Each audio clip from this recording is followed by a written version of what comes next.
Hello everyone, welcome back to Football Chuggu Podcast. My name is Pearse McLaughlin and I'll be the host today, and it's a bit of a solo one, so a bit of a short one. Because of the time, I'm doing this pretty early in the morning, 4 o'clock in the morning. I went to bed last night, 8 o'clock, really, really early. I was so tired. It was all day travelling. I was actually at the Gwangju FC versus Jeonju, Jeonbuk game in Jeonju. Um, like I said, I didn't expect to fall asleep that early. But regardless, I woke up super early, so I thought I'd get the podcast done, and that I can edit tonight after I play football tonight after work as well. So no rest for the wicked. And so I'll always start off as always. Today's topic we're going to talk about is going to be English Premier League, Scottish Premiership, and J League, K League One, and a little bit of Asian football roundup. Yeah, so we'll start with always do with English Premier League results. So on Saturday, 2nd of May, we had Leeds United 3, Burnley 1, Brentford 3, West Ham United 0, Newcastle 3, Brighton Hove Albion 1, Wolverhampton Wanderers 1, Sunderland 1. Sunday, the 3rd of May, we had Arsenal 3, Fulham 0, Bournemouth 3, Crystal Palace 0, Manchester United 3, Liverpool 2. Monday, the 4th of May, we had Aston Villa 1, Tottenham Hotspur 2. Chelsea 1, Nottingham Forest 3. And Tuesday, the 5th of May, we had Everton 3, Manchester City 3. So I think the big one at the weekend's got to be the derby. Manchester United versus Liverpool. Manchester United were unbelievable at the start of the game. Bruno Fernandes, the catalyst. He's driving around his quality of pass. Manchester United got 2-0 up within the first 15 minutes from Matheus Cunha and Benjamin Sesko. And then Liverpool comes straight back into it. Bit of moments from Szoboszlai, wins the ball in his own half, drives, and then bit of composure, just slot spot in the bottom corner. Cody Gakpo then scores a rebound and right at the end of the game, second face from a corner, and Kobe Minu is the winner and the match winner. And yeah, wins the game with a brilliant side foot volley at the bottom left hand corner, and Manchester United will claim all 3 points, and in the process have secured Champions League football for next season. So a massive win and a massive result for Manchester United. And got to touch on Everton 3, Manchester City 3. So Thiago Barry with 2 brilliant goals, Jacob Bryan for a header for a corner. But Man City, after getting 1-0 up, they found themselves 3-1 behind. But the fact is that Haaland scored the second goal late on, and it then gave them the impetus to then go get the third goal. Jeremy Doku's second in the 97th minute. Even though they've dropped points, it could be a valuable point in the season because they're now slipped 5 points behind Arsenal with a game in hand, because obviously Arsenal won at the weekend as well. So I think if they didn't draw the game, I think the title would have been done, to be honest. So the fact is, sliver of hope with 4 games left for them. They can't afford to slip up anymore, and Arsenal need to slip up somehow. But again, Arsenal back in the driver's seat of the title race in the English Premier League, and they look as if they're going to be title favourites for me. So now we'll move on to the Scottish Premiership results, and on the Saturday, the 2nd of May, we had Livingston 2, Aberdeen 2, Dundee 1, St Mirren 0, Falkirk 1, Motherwell 0, Kilmarnock 3, Dundee United 0. Sunday, the 3rd of May, we had Hibernian 1, Celtic 2, and on Tuesday, the 4th of May, we had Hearts 2, Rangers 1. So I think we've got to start with the 2 Glasgow sides against the 2 Edinburgh sides. So in terms of the top 3 race, it's now a 2-horse race. So we'll start off with Tynecastle. So I thought, for me, Rangers were the better side in the first half. They were 1-0 at half time, dominated the game. Scored a brilliant goal for Dujon Sterling from a second face for a long throw. They had a few opportunities, and then whatever Derek McInnes said at half time, it then changed the whole complexion of the game because they made a substitution at half time. when he bring on Bliss and rather than running behind, he's someone that leaves the ball at feet. He's got an eye for a pass. And then the first goal is because he just cut in for the right hand side, hits the post. Kingsley taps on the rebound. First one to react. Scott Wilson caught napping. And then this second one's a throw in for Hearts. Quick 1-2 down the line, cut back, and then Lawrence Shankland just alive in the box. He's an absolute killer. And for me, it was an unbelievable goal to put him 2-1 in the head, 2-1 in front. And from that point onwards, you didn't think, you always thought it was going to 1-1 on it with Hearts, with obviously been at Tynecastle. But if you reflect on the first half, I thought Rangers were brilliant. It was no cliche of a game of two halves because I thought Hearts were excellent in the second half. I thought Rangers were brilliant in the first half, and I thought um, Hearts done enough in the second half. And I thought obviously a key plus could get in the game in the first half, but in the second half they came to the fore and they've won the game. And I think they've now effectively knocked Rangers out of the title race because Rangers are now um,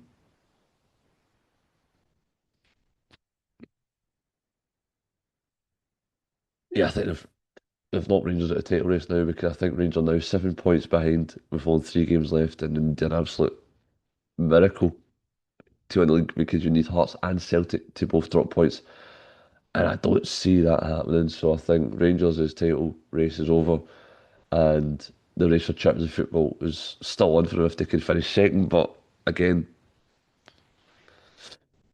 they're still 4 points behind Celtic as well. So I think that for me, it's now a two-horse race in terms between Celtic and Hearts at the top of the title for the race for the title. And obviously, Hibs played Celtic the weekend at Easter Road. Again, thought Hibs are architects on downfall. First 15 minutes, Jamie McGrath goes into a flying tackle on Alison Johnson, who again had just came out for a long-term injury. It was at the time I thought it was a yellow card, and then when you see replays, it was dangerous, reckless, high halfway up his leg, and I don't think anybody could play as David Gray. But he'll be angry at the fact is that he's now had 4 red cards in the last 3 games. It's not a good look, and I think if Hibs want to start qualify, pulling up the table and try to qualify for Europe, they need to keep their discipline and still get sent off. But I thought Celtic dominated the game.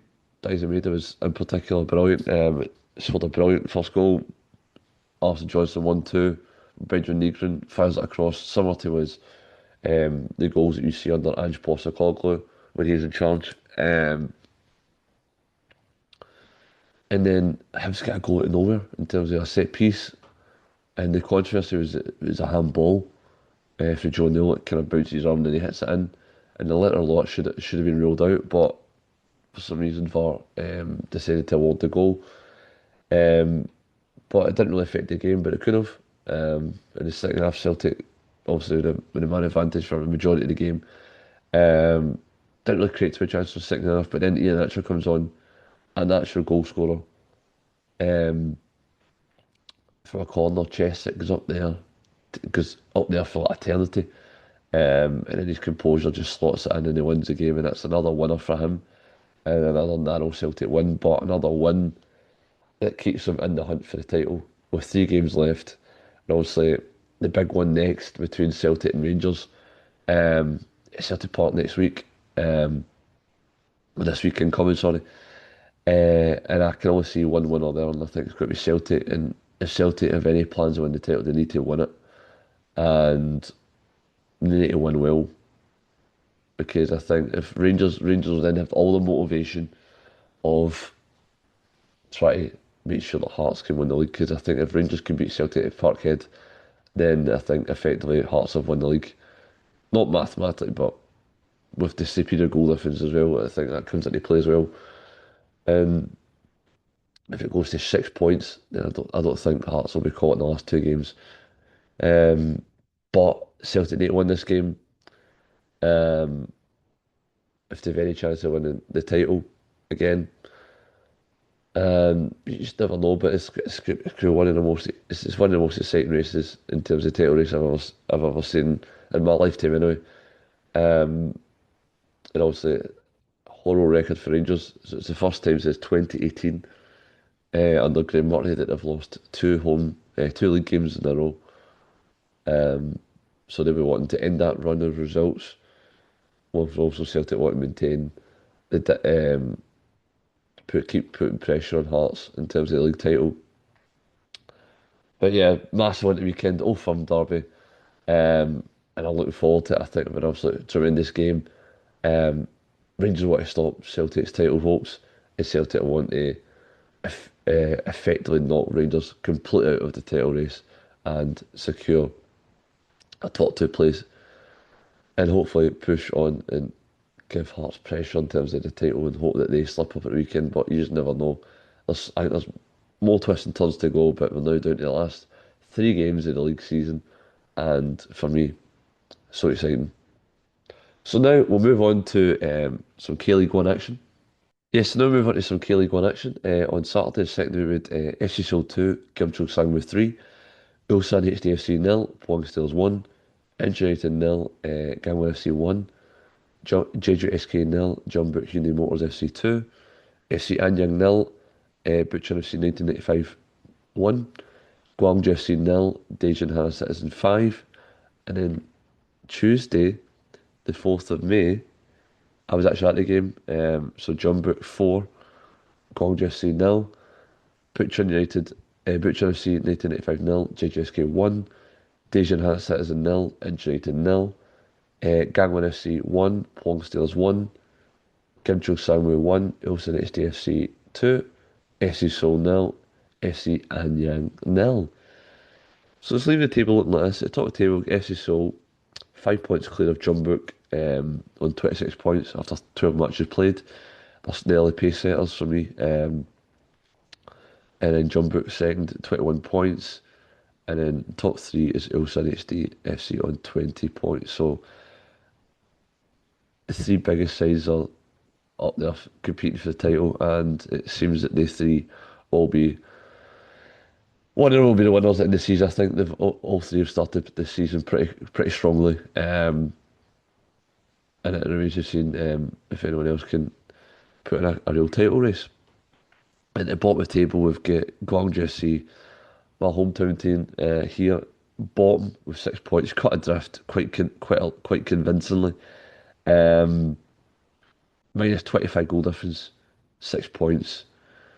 And for me, it's now 9 games in a row, 9 defeats in a row that they've lost Gwangju FC. And I think the manager has to go if they've got any chance of staying in this division. Because in 11th, you've got Bucheon FC 1985 on 13 points, or minus 5 goal difference.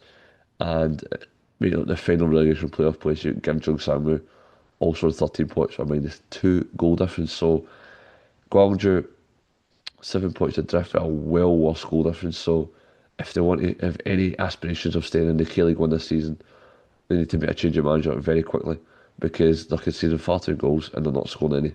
Yep, so now we move on to some J-League One action.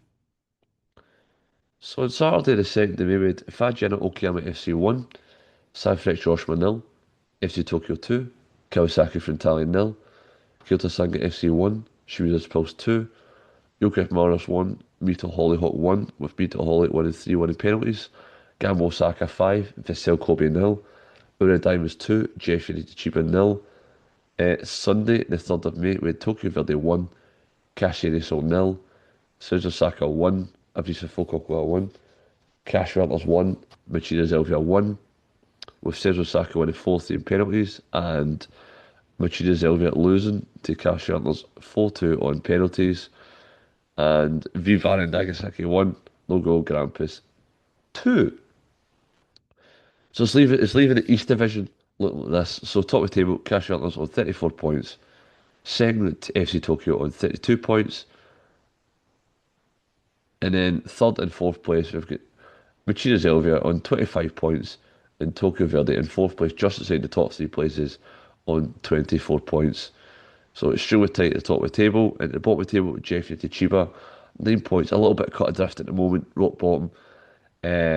Ninth place with Cashew on 11 points.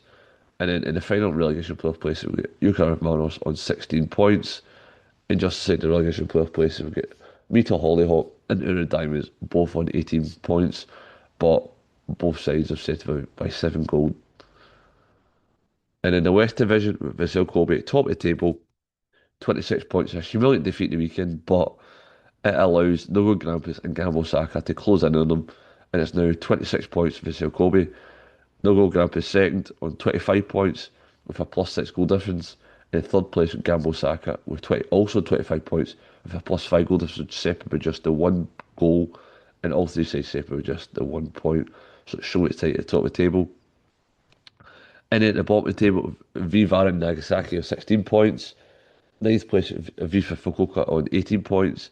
And in the final relegation playoff place, we've got Kyoto Sanga FC on 19 points. And like I say, from the top 10th place to first place, separate with just the 10 points. And yeah, it's a really extremely tight division. And long may it continue because it's extremely exciting to watch. Yeah, so in terms of other Asian football news, so Yang Hyun-Jun of Celtic has won Celtic's Young Player of the Year award for an outstanding season. And he also won the goal of the season for Celtic for his outstanding solo goal against Rangers the last time they met at Celtic Park when it was Wilfred Nancy was in charge. They did go on to lose the game 3-1 at that time, but it's been a standout breakout year for him at Celtic. And yeah, I think he's doing himself no harm in terms of making sure he's on the plane to North America this summer for South Korea at the World Cup. But yeah, a really strong campaign to date for Yang Hyun-Jun. Real breakout season. And obviously ACL 2, so the Asian Champions League 2 final is on the May 17th, so very soon.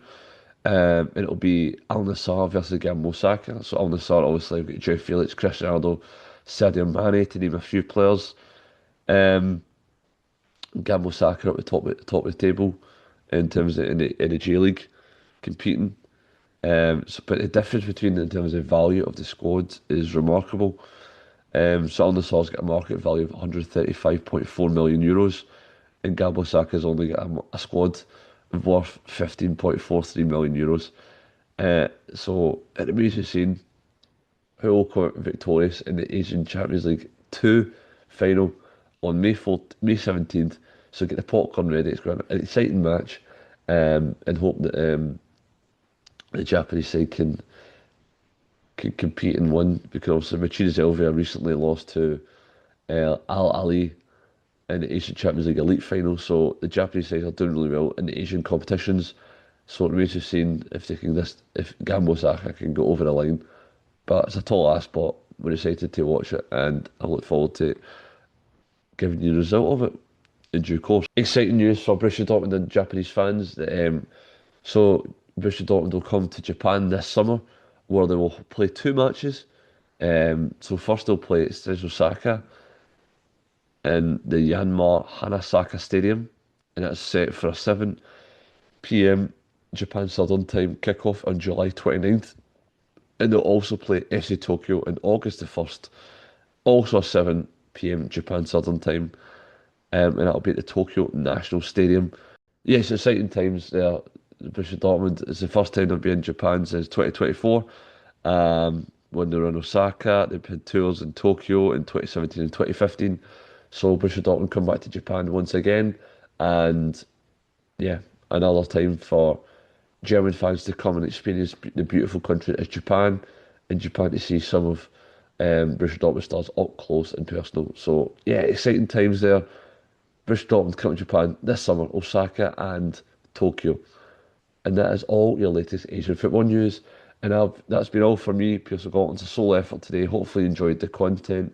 We talked about the English Premier League, Scottish Premiership, and Asian football news. And yeah, so I thought, get the content out, and hopefully you enjoy the content. And so make sure you check out the podcast on all available streaming platforms: Spotify, Apple Podcast, you name it, it's there. And also at Football Chuggu website, and also on YouTube, which will be out a bit later, where I need to edit and upload it. So until next time, thanks for watching, and bye bye.